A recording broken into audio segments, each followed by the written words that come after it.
નમસ્કાર વિદ્યાર્થી મિત્રો, આજના વિડીયોની અંદર આપણે ધોરણ 4 વિષય અંગ્રેજીની ત્રિમાસિક કસોટી માટેના મોસ્ટ એમપી પેપરનું સોલ્યુશન કરીશું. મિત્રો, તમારે કેવા પ્રકારનું પેપર આવશે, અંદર કેવા પ્રકારના પ્રશ્નો પૂછાશે, એ સંપૂર્ણ ચર્ચા આપણે આજના વિડીયોની અંદર કરવાના છીએ. તો ખાસ મિત્રો વિડીયોને ધ્યાનથી અંત સુધી જોજો, બીજા મિત્રોને શેર કરજો અને આવા ઉપયોગી વિડીયો માટે આપણી ચેનલને સબસ્ક્રાઈબ કરી દેજો. મિત્રો, પહેલાં તમને જો ફકરો આપેલ છે ને ફકરાના આધારે આપણે પ્રશ્નોના જવાબ આપવાના છે. તો પહેલું છે જો, where did the rabbit live. Rabbit એટલે સસલું થાય. સસલું ક્યાં રહે છે? તો there was a big forest. Forest એટલે જંગલ, તો શું લખવાનું? જંગલમાં. તો આપણે લખશું ફોરેસ્ટ. બીજું, what was the rabbit doing one day. મતલબ સસલું શું કરતું હતું? તો જો લખેલું છે બીજી લીટીમાં, one day he was sleeping under a tree. મતલબ કે ઊંઘતું હતું. ત્રીજું, what a fell on the rabbit. મતલબ કે સસલા ઉપર શું પડ્યું? તો સડનલી અ લીફ. લીફ એટલે પાંદડું, તો લખવાનું લીફ. ચોથું, why did the rabbit start running. તો he got afraid and he started running. He got afraid, ડરી ગયું. ડરી ગયાને શું કહેવાય? અફ્રેડ. તો આમાં અફ્રેડ લખવાનું. પાંચમું, હુ did the rabbit meet on the way. મતલબ કે રસ્તામાં સસલાને કોણ મળ્યું હતું? તો જુઓ, શિયાળ મળ્યું હતું. તો શિયાળને શું કહેવાય? ફોક્સ. તો આપણે લખવાનું ફોક્સ. હવે ઉપરનો ફકરો જે આપેલો હતો ને એ વાંચીને ખાલી જગ્યા પૂર્ણ નથી. A rabbit lived in a big. તો એમાં આવશે જવાબ મિત્રો, જુઓ, a rabbit live in a big, પહેલી જ લીટીમાં છે ફોરેસ્ટ, તો ફોરેસ્ટ લખવાનું. પછી બીજું, the rabbit was sleeping under a, કેના નીચે ઊંઘતું હતું? તો ટ્રી લખવાનું.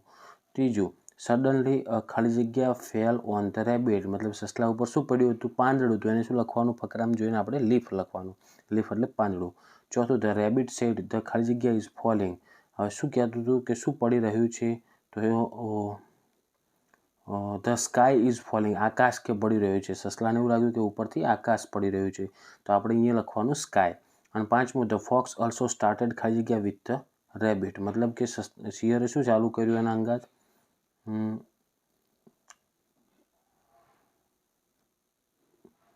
તો ભાગવાનું, દોડવાનું, એટલે શું લખવાનું આપણે? રનિંગ. ઓકે. પછી જુઓ, તમને કાઉન્સમાં શબ્દ આપેલો છે ને એમાંથી સાચો વિરોધી શબ્દ ગોતીને લખવાનો. પહેલું છે બિગ. બિગ એટલે મોટું થાય.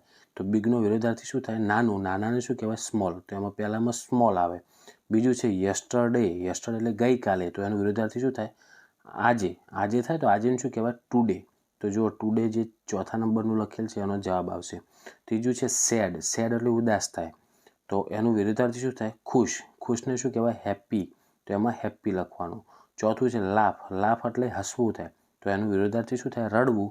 તો એમાં ક્રાય આવશે. રડવાને અંગ્રેજીમાં ક્રાય કહેવાય. તો CRY લખવાનું. પાંચમું છે કમ. કમ એટલે આવવું. તો આવવુંનો વિરોધાર્થી શું થાય? જવું થાય.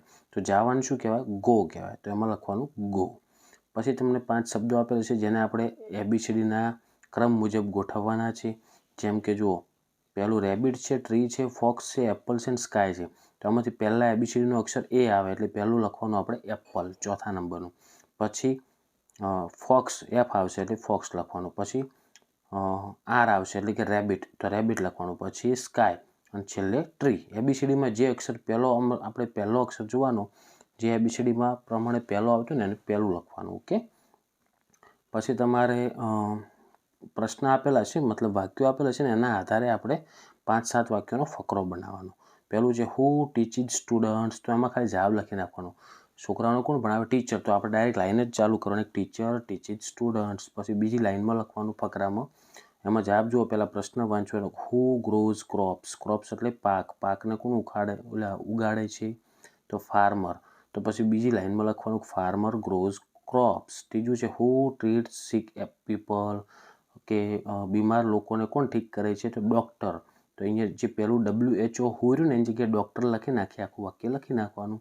ચોથું, હુ પ્રોટેક્ટ ધ કન્ટ્રી. મતલબ કે દેશની કોણ રક્ષા કરે છે? તો એમાં આવશે મિત્રો સિપાહી. સિપાહીને શું કહેવાય અંગ્રેજીમાં? સોલ્જર. તો અહીંયા લખીશું આપણે સોલ્જર. પાંચમું, હુ મેક્સ પોટ્સ. પોટ્સ એટલે માટલા. માટલા કોણ બનાવે? તો કે કુંભાર. તો અહીંયા લખીશું આપણે કુંભારને અંગ્રેજીમાં કહેવાય potter. Potter makes pots. Okay.